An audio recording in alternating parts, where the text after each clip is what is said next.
Miss some of the links, don't worry. You will get that recording. And additionally, we are taking questions at the end, and we encourage you to please submit those via the Q&A function. And then we will have a moderated Q&A at the end of this conversation. So first, to just quickly introduce the partners on this event is being co-hosted by three organizations that have worked together for a long time to support the clean energy economy. And that's the Business Council for Sustainable Energy, which is a coalition of companies and trade associations that deploy clean energy and decarbonization solutions with a sector focus on energy efficiency, natural gas, and renewable energy. And Lizzie Strickland, who is communications manager with BCSC, will be joining us later in the Q&A portion. The Clean Energy Business Network is a small business division of the Business Council, and we work to help small businesses and community leaders across the United States navigate and participate in federal clean energy policies and funding opportunities. And I am Lynn Abramson, the president of the CEBN. And then last but certainly not least, the star of today's show, E2, is a national nonpartisan organization of more than 10,000 business leaders who advocate for policies that are good for the economy and for our environment. And you can learn more at e2.org. So with that quick note, I'm really excited to introduce our speaker today, Bob Keefe, who is E2's executive director, overseeing all aspects of E2's work and staff and chapters stretching from New York to San Diego.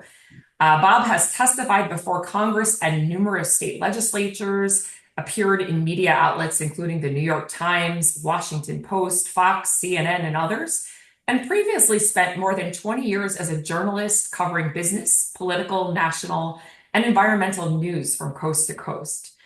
Bob is the author of two books on the economics of climate change. The first, which was published in 2022, is Climatenomics: Washington, Wall Street, and the Economic Battle to Save Our Planet. And his latest book, published this year, is the focus of today's discussion: Clean Economy Now, Stories from the Front Lines of an American Business Revolution.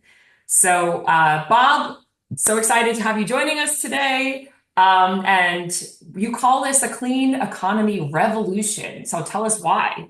Woot woot. Oh man, Lynn, it's great to be with you, and thanks everybody from joining all over the country. This is a great time to be talking about clean energy and the clean energy revolution. And I couldn't think of a better person to talk to about it than Lynn and CBN and BCSE and all the fantastic folks there that are doing so much just to advance our clean economy. So thank you, Lynn. Thanks for doing this, and thanks for having me.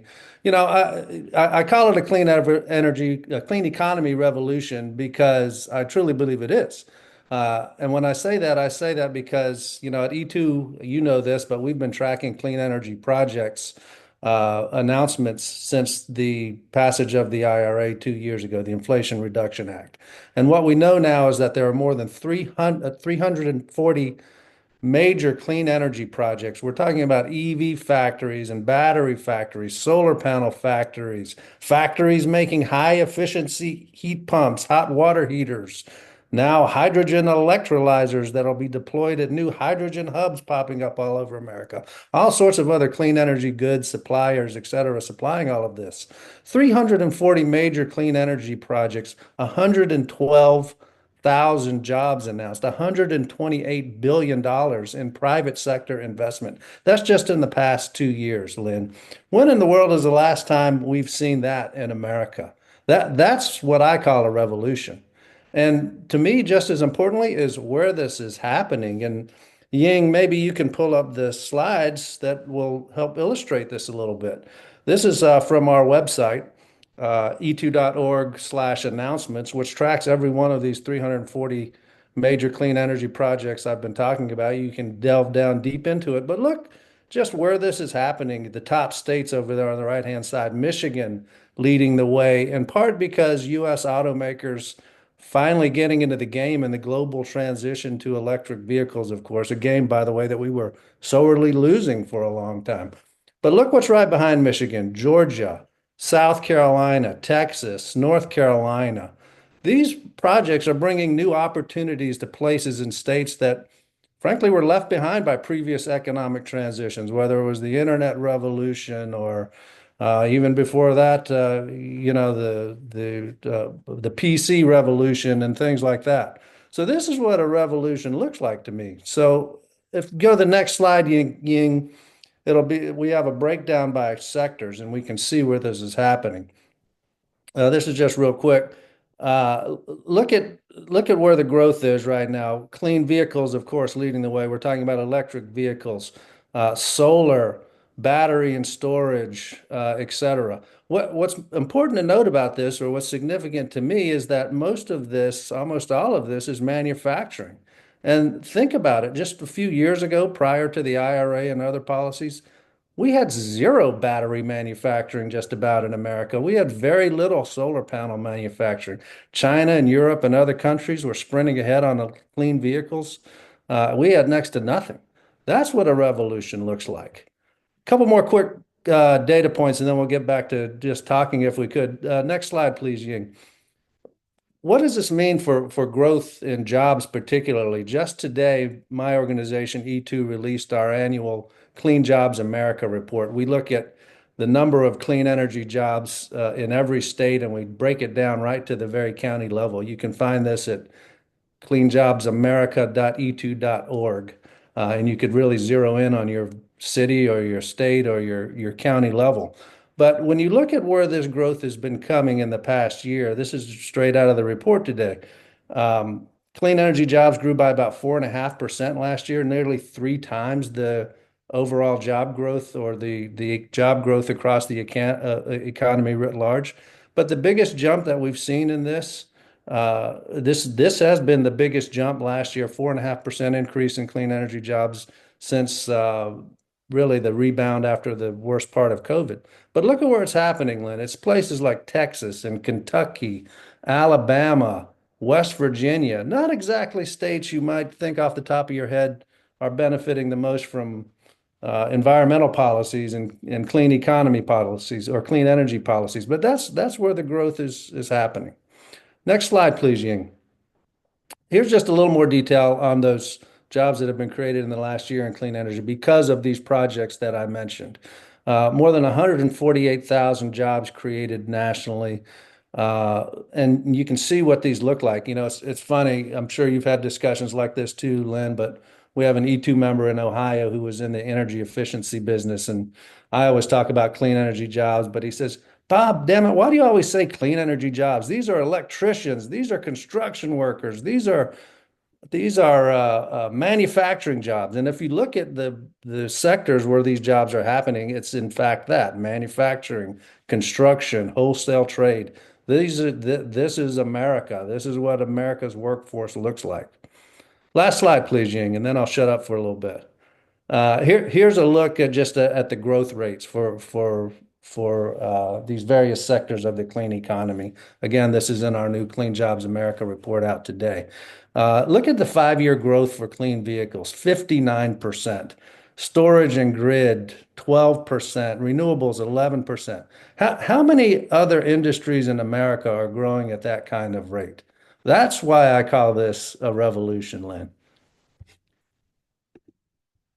And I really like how you highlight how much of this is taking place across the country. You know, Yeah. historically, people always thought of clean energy as the coast. And you talked about how, that colleague said, why are you calling this clean energy? These are all sorts of jobs. We've at CBN traveled the country and talked to folks in, Louisiana who said, here, we like to call this energy addition, which I really Right. liked because I we're like talking that. about adding to the economy, not taking away other types of jobs. So, you gave a lot of great examples of how clean energy is creating these opportunities and driving investments in places you wouldn't necessarily expect. Do you have any other examples you want to share? And also, can you unpack a little bit that story about Mississippi and Elvis's cousin? Mississippi and Elvis's cousin, absolutely. So, when I was writing the book, Clean Economy Now, I took to the road and I dusted off my reporter chops and a couple of notebooks, and I just traveled a little bit. And I started off, and actually, the book starts off in a place called Kings Mountain, North Carolina. You ever been there? You ever heard of that? Not many Nope. people have. It's a little town right at the North Carolina, South Carolina line, hour or so from Charlotte. There's not a lot that has been happening there in a long time. The commercial hub, if you could call it that, is a little downtown area. There's a beer joint there and a little restaurant and a few other things. That's about it. But since the IRA was passed and after we've seen this boom in batteries, a company called Albemarle is now restarting a lithium mine outside of Kings Mountain that has been abandoned for more than 40 years. It was basically closed down when countries like China and Chile and Australia and others took over the world battery business.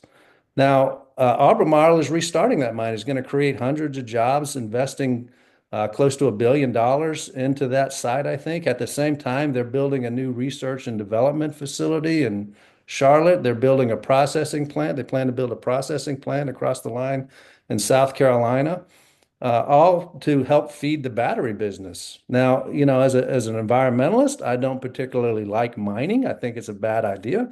But if we're going to power the new clean economy, why not do it in an existing mine using U.S. environmental regulations, creating good paying American jobs instead of letting it be done by other countries with laxer places. So that's an example of where I started my little road trip. I traveled down the road from there to I-85 to Georgia to Dalton. I don't know if you've ever been to Dalton. Dalton used to be the carpet capital of the world. If you wanted a job in Dalton, you had to work in carpet until a couple of years ago. A company called Q-Cells came to town and opened a solar panel manufacturing. After the IRA, it built two more factories. Now it's employing hundreds of people in that area, building solar panels in little old Dalton, Georgia, the district of Marjorie Taylor Greene, just for the record. Go a little further south. You'll end up eventually in the little town of Tupelo, Mississippi, Clay County, Mississippi. That's where one of the first major clean energy projects was announced after the passage of the IRA. It was by a company called Origis, which is building a $200 million solar farm there. It's going to create hundreds of construction jobs and enough electricity to power something like 50,000 local homes in Mississippi. It's one of the biggest projects ever came to that state. And it's the reason why a local PUC commissioner, a guy named Brandon Presley, cousin of a guy named Elvis, said, this is a game changer. This is a game changer for our community. It's a game changer for America. So this is not, stuff that's happening in California or New York or uh, places like that. It's happening all across America, and that's pretty cool to see. Yeah, you kept us on the hook on that the Elvis Presley cousin. I was wondering. Yeah, and I'm excited you mentioned the Q Cells project in Dalton Yeah, because our colleagues were just my colleague Ali Judge was just and Eric Foster in Decatur and actually mentioned that as an example of a local project in Georgia. So that's huge. It's huge. terrific examples. Yes. Just as a reminder, also, I see that our colleagues just put a note in the chat, but if you have questions, please populate those in the Q&A, and we're going to go over those at the end, and I've seen a few questions coming in. So speaking of celebrities such as Elvis, you got another, film star, former California Governor Arnold Schwarzenegger, to write the foreword to this book. Yeah. So how did that happen, and what's the significance of having the Terminator add to a book about the clean economy? The Terminator writing about clean energy, actually. Well, he's got all the rights and bona fides to do so. My organization, E2, Lynn, got its start in California almost 25 years ago, working on state policies in California. And during the Schwarzenegger administration, we worked relatively closely with him and his office to pass some of the most sweeping clean energy and climate policies in the world. Few people think of Arnold Schwarzenegger, Governor Schwarzenegger, as one of the most influential clean energy politicians in the world, but he truly is. Under him, California passed the most sweeping climate policy ever before the IRA was passed, the California Global Warming Solutions Act. He helped strengthen some of the most important and sweeping clean vehicles laws that are now national policy. And it's because of those policies passed by him and his predecessors and some before him as well, that California became the biggest state in the country for clean energy and clean energy jobs. That's why California is a leader, not just Schwarzenegger, but a lot of other people involved. But I asked Governor Schwarzenegger to write the forward, not just because of all his accomplishments, but because remember he was, and he is a Republican in a state that is the most democratic state in the country, in one of the most democratic during a time when the legislature was one of the most democratic legislatures in the country. So to me, it's important to show that this is not a partisan issue. This is not a political thing. We don't have to be at odds because of our political parties when it comes to creating jobs, driving economic growth, making America more competitive. And as the governor points out, the governor points out in the foreword, the only thing that is going to stop this is us. The only thing that's going to stop this is if we let this become a political issue, and let other countries continue to leave us in the dust. That's when we're going to fail. My cat has decided to join us on this webinar, so she might Hey, the make an more the appearance soon. merrier. I know. She's excited to hear about Governor. Yeah, so actually just to build off that point, so you have made a big point of illustrating that clean energy isn't a partisan issue. Yeah, CEBN and BCSE certainly agree with that. We are nonpartisan as organizations, is have worked V2. Yep. across the aisle. And so, in addition to Arnold Schwarzenegger, you have a variety of other Republicans featured in the book. So, there's former Republican Congressman Bob Inglis. You've got Benji Backer of the American Conservation Yeah. Coalition, one of the youngest superstars in the conservative movement. He's on the back cover. You have other notable mentions of Republican leaders throughout the book. And I'm sure that was intentional in this, effort to illustrate the bipartisanship. So do you think we are actually making progress on reducing the partisan divide on clean energy and climate action? What are you seeing there? Lynn, when you look at where these projects are happening, and it's in the book Clean Economy Now, but it's also on our website that I mentioned and elsewhere. If you look at where these projects are going, 60% of them are going to Republican congressional districts. If you look at the total investments, if you look at the total number of jobs being created by these 340 plus major clean energy projects we've seen so far, 75% are going to Republican congressional districts.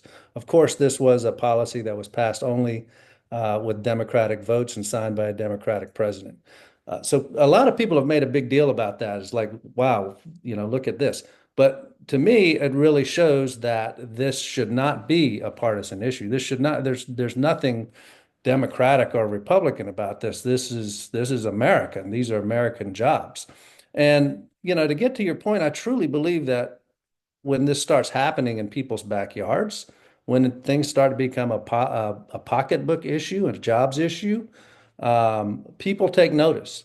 And yes, we've seen polling that say people like the jobs, but they don't necessarily like the policy. But it's a lot harder to say that you don't like solar or you don't think solar works when you're the one making the panel in Q cells in Dalton, Georgia. It gets harder to look at EVs as something for California rich elites when you're building Ford or Rivian trucks in Georgia or Kentucky or Tennessee. And it gets harder to complain about quote unquote green politics taking fossil fuel jobs away, when clean energy writ large now employs almost twice as many people as in fossil fuels, and you've seen the growth rates in these industries. This is about jobs and economic growth. Yeah, I'm glad you actually raised that. We had a question in the chat on that exact note on that comparison, so we can Hmm. unpack that in a little bit. But yeah, so it's all about the money. It's all about the jobs, right? And attracting new industries, economic development. On that note, you point out in the opening chapter of the book that if projections are right, by 2030, which is used to sound like a long time ago, because You isn't did. it 1990? But we're already in 2024. So in 6 years, wind energy will double, Yeah. solar energy will triple, battery storage will increase by a factor of 9. Those Yeah. are huge projections. Yep. There are really no, I don't think any other industries that are expected to grow at that sort of rate. So, what is driving this? Is it policy or what other factors are in play?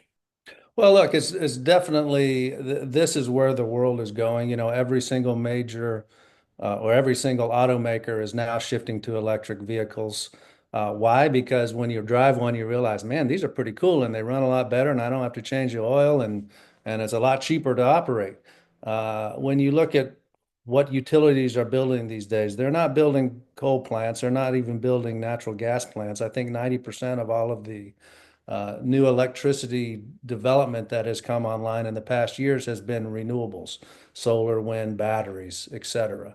So, and it's consumer demand too, right? Consumers are realizing that, you know what, if I can save money with energy efficiency, if I can save money by putting solar on my house and generating my own electricity rather than uh, paying to burn oil that's imported from some other state or some other country, you know, that's probably a good idea. So all of those things are helping drive this clean economy revolution, I think. But there's absolutely positively no doubt that it was the policies, the IRA, the infrastructure bill, and related to this, the CHIPS and Science Act, those three primary policies that were passed 2 years ago in this country that is really seeing this growth. Or we would have seen it before, right? And we haven't. You know, It's a few years certainly, ago, who was talking about hydrogen or electrolyzers or even electric school buses? Now they are. yeah, it's certainly accelerating, some of the business trends that were already Yep. happening. Yep. And you mentioned that tremendous growth in EVs. So I want to actually talk about something you devote a big part of the book to discussing, which is a looming issue everyone in the room has on their mind, the virtual room has on their mind, which is, will we have enough power for all of these new EVs, the AI data centers, that my teenage son is creating extra demand for, electricity needs that are growing every single day. So what is your take on that? But, you know, I mentioned in the book, Lynn, Elon Musk says a lot of crazy things, but as I mentioned in the book, one of the things that he says, and I truly believe him, is that no matter what amount of electricity you think we need, we're going to need more.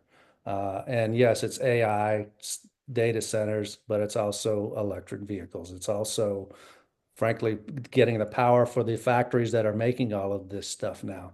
But you know, as you mentioned earlier, I spent 20 years as a journalist, and a lot of that time as a technology reporter in Silicon Valley and Austin, Texas, and elsewhere.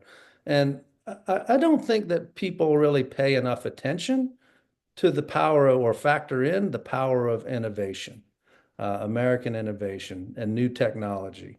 And when it comes to clean energy and electricity generally, there's new technology, there's new innovation out there that we're only starting to try to figure out.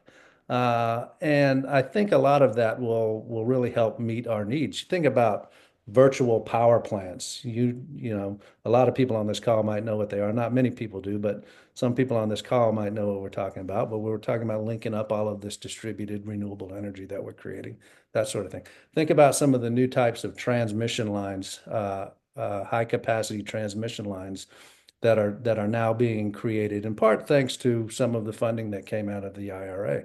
Energy efficiency, you know, I remember when I was covering the tech industry and during the PC boom and the internet boom, people were saying, man, we're not going to have enough power to run all these new goofy computers that we're putting on our desks or whatever. But then you saw companies like Intel and AMD and Qualcomm and others starting to create better chips that use less power. You started seeing Google and others do some really innovative things with data centers to reduce the power, to reduce the heat those things produce. So I think a lot of that, yes, we need a lot more energy for this, but I wouldn't discount the power of American innovation and technology. Yeah, and we've seen a lot of that firsthand in CBM. We have a lot of innovators and startups in Right. our network, and I'm always amazed and excited by what they're doing. And I think to your point, it's just, if there's a demand for something in this country, we tend to build it. So, And you've hopefully got some that great innovators in CBN exactly. Yes. that are really kind of, it's just always amazing to me. I love seeing the what comes out of smart people's minds. Yes, me too. That's one of the things I love so much about this job. So, I'm actually in a moment, we're going to turn to a discussion on funding relating to economic Yep. development and clean energy. But before we do that, um, just talk about, you've talked about a lot of positive things, all the positive trends we're seeing, but what are some of the remaining hurdles to this continued progress? What worries you the most? What do we need to overcome?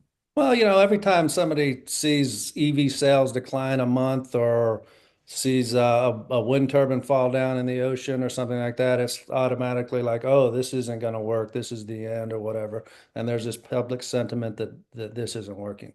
Again, going back to my tech reporter days, they were saying similar things when the iPhone came out, just for the record, when we shifted to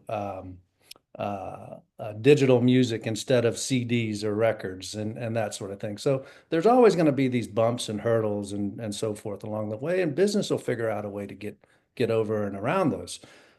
The trickier part is politics, of course, and unfortunately, politics has infused itself into everything and everywhere, unfortunately, sometimes. And when you ask me what worries me most right now is kind of the partisan divide, unfortunately, that's generated around something that shouldn't be partisan. Congress, the U.S. House has tried to repeal or roll back parts of the IRA more than 40 times already.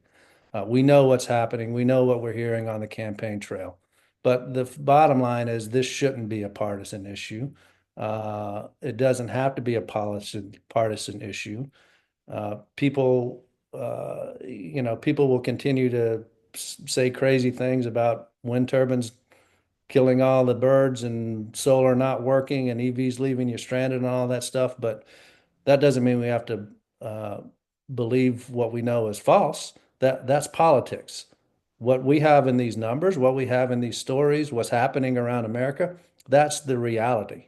And that's something that you and I and everybody else on this call will hopefully help everyday Americans see and realize that this is happening. It's creating jobs, it's driving economic growth, and it's truly an American economic revolution. Yeah, so get on board or not. But I think you raise a good point. Sometimes there are politics around the particular how something's passed, but a lot of the policies in and of themselves, and a lot of the technologies are not partisan, right? So Yep. hopefully we'll see growing bipartisan support. So thank you so much for sharing your insights on the book. We are going to go to some questions later, further unpacking some of the findings that you have. But we also wanted to share with our audience some resources for those of you who are participating in the clean energy economy as innovators, manufacturers, installers, or are interested in, helping to grow economic development in your hometown. We wanted to share some information about federal resources to help you do so. So, in addition to the book that we are presenting in today's webinar, just wanted to flag that this is just scratching the surface. I'm sure we're missing many, many, many resources, but there are a wealth of resources out there where you can learn more about trends in clean energy jobs and the economy. Just recently, the DOE released the latest U.S. Energy and Employment Jobs Report. We also have partners such as the National Skills Coalition and Blue Green Alliance, which have released a more, detailed unpacking of particular state trends in clean energy workforce. And then a variety of reports on the clean energy economy. So one of the co-hosts of this event, the Business Council for Sustainable Energy, annually produces with Bloomberg New Energy Finance the Sustainable Energy in America Fact Book, which looks at national level trends in deployment, investment, jobs, particular technologies. And us, the CEBN, we help produce the State of Clean Energy series. We are in the process of updating that and expect to release our updates in the next few weeks. And with this, we do state fact sheets looking at deployment, jobs, investment, et cetera. And then finally, Climate Power also released this year the Clean Energy Boom, which is another report relating to jobs in the economy. Again, not comprehensive, but there are so many different sources out there. If you're looking for information on a particular sector or state, there are a lot of resources.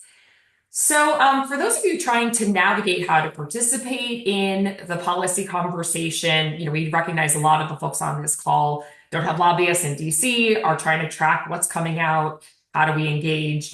CEBN produces a lot of resources to help you tap into those opportunities. And that includes funding opportunities coming out of the federal government and elsewhere. We have a free US clean tech funding database where you can go and search for grants, investments on particular types of technologies or sectors. These include technology specific as well as community-based deployment resources. Similarly, we have an ecosystem resource list to help you tap into incubators, accelerators, partners across the country to assist you in your work. And then finally, a variety of blog series where we try to simplify and unpack what's coming out of the federal government. So for example, we've produced a blog on the Greenhouse Gas Reduction Fund, which is a big buzzword that has been in this industry. So I want to talk about a few specific federal funding resources that I really want to flag for this audience that are particularly relevant to clean energy jobs and economic development. One is a program I call America's Best Kept Secret since the National Parks, which is the DOE's American-made program.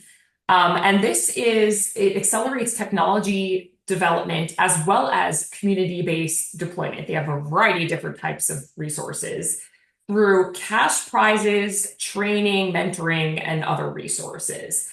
And a variety of these prizes have supported community-based economic development and workforce training. I've listed a handful of those there. There is a new prize that has just been released called the Good Jobs in Clean Energy Prize, and the deadline for applying is January 31st, 2025, which is actually quite a long lead time. And part of the reason for that lead time is the goal is to help build coalitions, so it gives you some time to work on that. And the idea is to encourage place-based coalitions focused on creating good jobs in clean energy. Teams can win cash prizes of $50,000 in the first phase or up to $450,000 across all three phases. And again, these are cash prizes, very little strings attached, very simple applications. And the idea is to include coalitions that include labor organization, clean energy employer, community-based organization, public agencies, and an education or workforce provider. So CEBN, as well as the American Association for Blacks in Energy, are the two power connectors that will be helping to support applicants. So please stay tuned from our mailing list for information about webinars, office hours, and other types of resources. Additionally, these are just kind of scratching the surface, but the Department of Energy's Office of State and Community Energy Programs works across a very wide range from state, tribal, local government, nonprofits, et cetera. So all sorts of resources to help support clean energy deployment and economic development. But we wanted to flag that there are some specific workforce development and business owner training programs within SCEP. So we've listed a few of those there. And when we circulate the slides, you can visit this link to learn more. And then just demonstrating the breadth of agencies that have these types of programs. The Environmental Protection Agency has something called the Community Change Grants. And the deadline is November 21st, 2024. So this year you have just a couple months to apply. But that is a program that's providing funding toward environmental and climate justice activities in disadvantaged communities. So that is, the goal is to reduce pollution, increase climate resilience, but also to build capacity locally. So there is an economic development component of that. So again, this is just scratching the surface of what's available. Please check out our funding database. A lot of resources are available there. But with that, we wanted to go to audience questions. So at this point, I'd like to invite Bob back on the screen, as well as Lizzie Strickland from the BCSC, who's going to tell us some of the questions we've gotten from our audience. Hi, thanks, Lynn. And thanks, Bob, for this great conversation. It's been so interesting to hear about your reporting and research that you did for this book, and also just the work that E2 has been doing to track these announcements and track how the clean energy transformation has been happening across the country.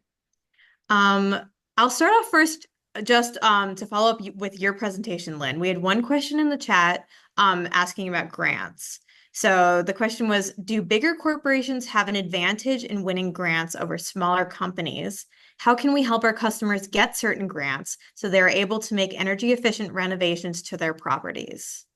Yeah, this is a great question and kind of a problem. The answer is yes, only in the sense that the more complex the grant application is, the more likely a big corporation is to have the grant writers and all the, tech in-house expertise to pull that together, as well as the capacity to execute it. But it really does depend on the size of the grant and the particular program. I would encourage people as they look at our funding database or look at some of these resources we flagged, you can get a sense of it. Like think of it as a customer, right? If it's a $1 billion grant, I mean, that be huge. But $250 million grant, and you have to think, okay, is my small company poised to execute on something like that? Or do we need a prime, but we could be potentially a partner or supplier on that project? Versus it's a $2 million or $20 million grant that, we can deploy locally, then yeah, you should go after that. I think there's quite a lot of interest. The federal government's trying to reach more small businesses and make these programs more accessible. Actually, if you go through SCEP, there's sort of some front door, how do you navigate the DOE programs? And I would also say that a lot of the primes who are winning big contracts or big grants are also looking for small business suppliers. A lot of them are also they're required to produce community benefit plans where they're explaining how they're benefiting the local economy. So when you see big announcements go out and hey, I have a foothold in my community, I can help create local jobs, go and find, contact those people and say, we can be a partner. And then, of course, there are some grants that are specifically dedicated to small businesses, such as the Small Business Innovation Research and Small Business Technology Transfer Program. The applications for that for the DOE are typically you're going to start seeing the materials roll out in November. So stay tuned for that. And these prizes that I talked about, the American Made Challenges, those primarily go to smaller businesses, community-based organizations. They really are meant to be accessible to help get new entrants into the door. So there are a lot of resources out there. Don't be discouraged. And there are a lot of resources out there to help you, like state-based or locally based grant writing services. Thanks, Lynn. So I'll turn it back to Bob. We had a couple questions about the jobs data that you shared at the very beginning. So I don't know if Ying, if you want to pull that PowerPoint back up really quick. But one of our questions was, how do these clean energy jobs numbers compare to traditional or fossil fuel energy job numbers? Because many people might believe that fossil fuel jobs vastly outnumber clean energy jobs and are afraid of the possibility of losing them. Yeah. Yeah. Thanks for that, Lizzie. The total number of people that work in clean energy, when you look at all the things that we look at that you'll see on that chart right there, by the way, about 3.5 million people, 3.5 million Americans work in clean energy trades. That's a huge number. That's more than there are bankers in America. That's more than there are real estate agents in America, when you think about it. Energy efficiency is the biggest part of that, right? People naturally think of, oh, wind turbine repair people and solar installers, et cetera. But think about your HVAC company that's putting in a high efficiency HVAC system, or your electrician that's putting in LED lighting, et cetera. 3.5 million people, that's almost 3 times the number of people that work in fossil fuels in America. And importantly to note, these are jobs that are in every single state in America. I grew up in North Carolina. They talk a lot about fossil fuel in North Carolina and stuff like that. There aren't too many people that work in fossil fuel in North Carolina, but I can tell you that the solar industry is a huge employer in a state like North Carolina. The EV business is a huge employer in a place like Kentucky, which you might think of as a coal state. A lot more people work in electric vehicles and batteries in places like that. So the numbers really aren't even comparable. But we're talking about the energy industry writ large. And you mentioned energy efficiency. One of you noted on this chart here on the screen that Yeah. the energy efficiency growth is negative. Do you happen to know why that is? Yeah. So actually last year, energy efficiency, just like every sector in the clean economy, energy efficiency grew. I think it added about 75,000 jobs last year. The 5-year growth rate is down slightly. You'll see they're down 1.5%. A lot of that is still a factor of what happened during COVID. And if you think about it, office buildings were closed. People weren't letting strangers into their house to do energy audits or put insulation in the attics or even put better lighting in or HVAC systems in or something like that. So energy efficiency got hit harder than any sector of the clean economy during COVID, and it's still, when you look at the 5-year numbers, it's still down, but it's coming back. Great. Okay, so I think those are the only questions I've seen that are specifically about the job status, so we can bring the slide down if we want. More in general, in your opinion, what are the most promising renewable energy sources currently being developed? Is that for me or Lynn? I'd like to hear Lynn's thoughts on that if she Either has. of You you. know, what I would say is like, look, we're You still wrote the book, so you tell us first, Bob, and I don't want to pick amongst my children, so you go. you, certainly there's a lot of interesting things happening around hydrogen. Uh, Two things there. Number one, we need to make sure it actually works, and we need to make sure we're producing it in a way that is beneficial for our environment, not um, non-beneficial to our environment. But if hydrogen works like people are talking about, it's going to work. We've heard this. It's the Swiss Army knife of energy. It can be used to finally figure out how to decarbonize heavy industries, whether it's cement factories or steel factories or airplanes or locomotives. So that's certainly very promising. What some of the innovation that we're just seeing in solar and wind and in grid and batteries, when you look at what's happening in the battery business, the rate of innovation there has gone like that relatively quickly. And yes, a lot of it is still lithium ion, but I think it was just last month a huge sodium ion battery factory was announced in the Southeast.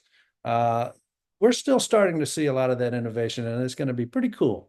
Yeah, that's what I would really echo in terms of what Bob is saying is that it's not all necessarily brand new sectors like hydrogen, but just, how to make solar cells more efficiently track the light or produce electricity more efficiently, or, how to build the taller, stronger wind turbines or the more efficient fuel cells. And so it's like the difference, Bob talked about cell phones earlier. It's like the difference between your landline and the iPhone 15, Yeah, completely different ballparks. So I think that's what's particularly promising is that rate of innovation. agreed. Definitely. We've got some questions about the elephant in the room of the political question. It's a Um, cat in the room. It's Lynn's cat. It's not an elephant. She's not Good that point. big. Well, we received one question in the chat of why is there so much Republican resistance to the IRA if 75% of the funds have been consumed by Republican states? Great Yeah, question. I don't I can know. tackle that only to say that because I've worked in Washington for a long time. And it's really just the way it was passed, which was it was using a sort of complicated budgetary reconciliation measure in a partisan way because the votes were narrow. And actually, there has been a lot of Republican support for many of the policies that are included in there. Many of the tax credits, the clean energy tax credits, have had bipartisan support. Recently, there was a letter from, I think it was, I can't remember, 17 or 21. There were Right. there were a number of House Republicans that were writing in support of preserving that law. So it really had more to do with just the politics of how it was passed. this is what Bob and I were saying earlier, the substance of particular tax credits or technologies has quite a bit more bipartisan support than sometimes the laws themselves. And it's just the sausage making in Washington. It's very complex, who you're giving wins to. We, working in the business community, try not to worry so much about the politics, but rather elevate those business voices to say, hey, look, these are the jobs and projects and investments in your district, in your state. And that's why having, the voices and the advocacy of small business leaders and as well as corporations across the country to raise the profile on your work, that is very valuable. Yeah, and jumping off of kind of utilizing business voices to raise awareness for these clean energy investments. One question reads, in the 2020 presidential exit polls, environment and climate issues were the top priority for only 4% of respondents. What strategies do you think could help bump that number up? Well, not to get into electoral politics, but what I would say is polling is tricky. And yeah, people don't vote on climate or the environment that much. What's the number one issue on most voters' mind? It's going to be the economy. And we're talking about economics here. We're talking about, making America competitive against China and other countries, that control 80, 90% of the battery of the solar business in what is a $23 trillion global marketplace right now. It's about creating jobs. It's about bringing opportunities across America. To me, climate is an economic issue. We're seeing the economic benefits of what happens when we do something about climate. We're also seeing the economic costs if we don't do something about climate with every wildfire, every uh, Texas freeze, every hurricane and severe weather. It's costing our country $100 billion every single year now, climate-related disasters, according to NOAA. So if the question is how do we make that connection better, I think it's by showing and talking about climate change as an economic issue, climate as an economic issue, clean energy development as an economic issue. This isn't about Yeah, polar bears or butterflies. We all like polar bears and butterflies. This is about jobs and economic growth. Yeah, I was going to say, I think I'm not actually concerned that Yeah. environment and climate was the top priority for only 4% of respondents, because if that is your top priority, that means in terms of like your kitchen table issues, you're doing pretty well. All The right. average person is like, how do I feed my family, pay my electric bills? Here's the cat again. How do um, how do I get to work? What's my transportation? How much money am I spending on gas or the bus or whatever? Do I have clean water? Do I have clean air? Right? And climate and energy are related to all of those things. So how much is a household spending on energy costs? Do they have an alternative to a gas powered vehicle, or do they have reliable public transportation? Do they have clean water? Do they have clean air? Is their health care cost lower because they're breathing in clean air? It's related to all those things. And so I think to Bob's point, and as well as the jobs, do they have a job? What kind of economic opportunities exist in their community? It's related to all those things. So I don't care that environment climate is not the top priority, because again, you have to be, I think, probably in the elite to have that your top priority, or else be very knowledgeable that it is connected to everything else. So I think that the goal is just make sure people are educated about how connected it is. And I think people do care and do vote on environmental issues. It's not maybe the number one thing, but it is a very important part of the portfolio. And if you on the call want to be more educated, make sure to dive into Bob's book for more information about this. Thank you to my Um, agent, Lizzie Strickland. Bob, you mentioned competitiveness. So we had a couple of questions about American competitiveness about this clean energy economy. One of them is, do American companies face challenges in maintaining global competitiveness due to the need for more advanced manufacturing and automation? Well, it's less about maintaining competitiveness and getting competitive, in my opinion. Look, as we mentioned, the solar panel industry right now is 80% is controlled by China, 90% when you include other Asian countries. Uh, about 90% or 80% of the battery business is controlled by China, and the battery component business is controlled by China, Australia, Chile, and a couple other countries. EVs, yeah, Tesla's done pretty well, but guess what? China, BYD is now the biggest producer of EVs in the world. Um, and by the way, let's remember that we invented this stuff in America. We invented the PV cell. We figured out the lithium ion battery in part in America. We created the system to mass manufacture automobiles, and then we let it go away. The good news is since the passage of the IRA, we now have 40 battery manufacturing plants popping up all across America. We have more than 50 solar panel factories being built in America. And as mentioned, every single automaker is now finally shifting to electric vehicles to catch up with the rest of the world. So, the problem isn't innovation. The problem isn't business. The problem isn't manufacturing techniques or whatever.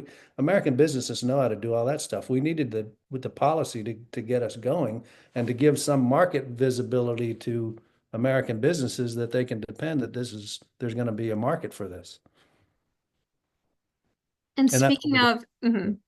sorry. And speaking of EVs and transportation and batteries and all of Yeah. that, how does the energy load of EVs compare to homes and other demand sources? Are the stories of EVs overburdening the grid a false narrative? Well, look, I mean, it's gonna take more juice if we're running the country's transportation network off of electricity. Uh, but remember some of the stuff that we're starting to see right now. In Oakland, California just rolled out the school district in Oakland rolled out an all electric school bus fleet. Why? Because it's cheaper than buying diesel and it's certainly better for the environment. But what happens is those buses go on short runs, they come back, they plug in, and they're putting power on the grid. They're taking solar and using it to power the buses, but then when they're not in use, which is the majority of the day, obviously, they're putting juice on the grid to keep the lights on in the school, things like that. Look at what Ford and other countries are doing with two-way charging with EVs right now. Certainly, we need to figure out how to dramatically increase electric vehicle charging stations and opportunities, not just for cars, but for advanced vehicles, big trucks, and everything else.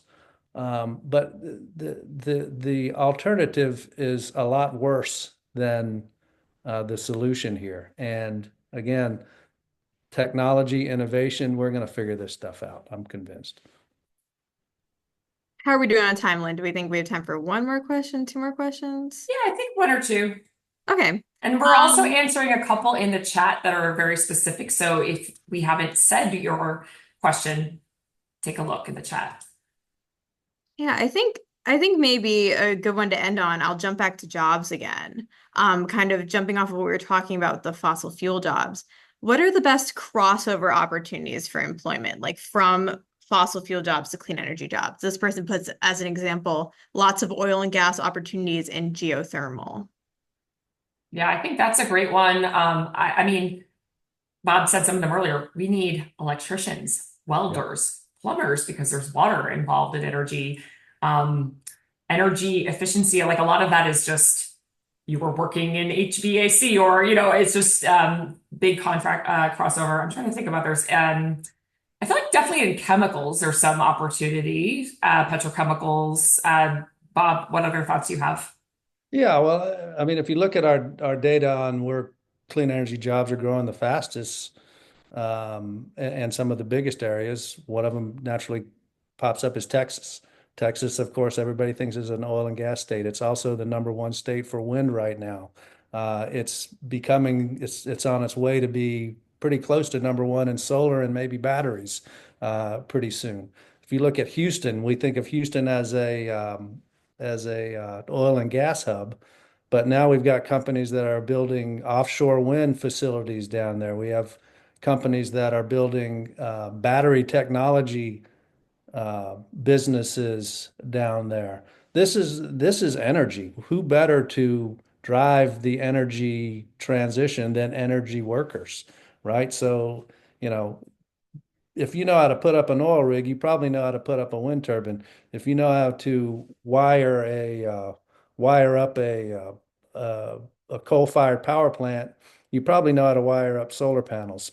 One of the coolest examples, I have it in the book. I haven't had a chance to get down there yet, but I want to, is in Weirton, West Virginia.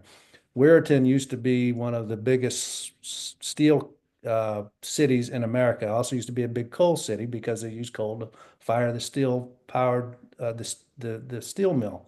Well, now a company called Form Energy that you may know, Lynn, is building a battery factory in Weirton, West Virginia, that's going to employ hundreds of people that lost their jobs when the steel mill closed or when the coal mines closed in little old Weirton, West Virginia. As a matter of fact, West Virginia is has got a lot of good stuff going on right now in clean energy and a lot of other places as well. Yes, well, with that, can we pull up the contact slide? Because I know we're not going to get to all of the questions that have been raised, but we're to show you here. There's our contact information. I would also say to subscribe to all of our email lists. We're constantly putting out new data and new information from all of these partners on the clean energy economy and some of the policy questions that folks are raising. A huge thank you to our partners, BCSC, E2, and then my team at CEBN for producing this event. Thank you, Bob, for your leadership in writing this book. And thank you to everyone for joining us today and for being part of this revolution. We really appreciate all of your contributions. Have a good afternoon. Thanks, Lynn. Thanks, everybody. It's been a blast.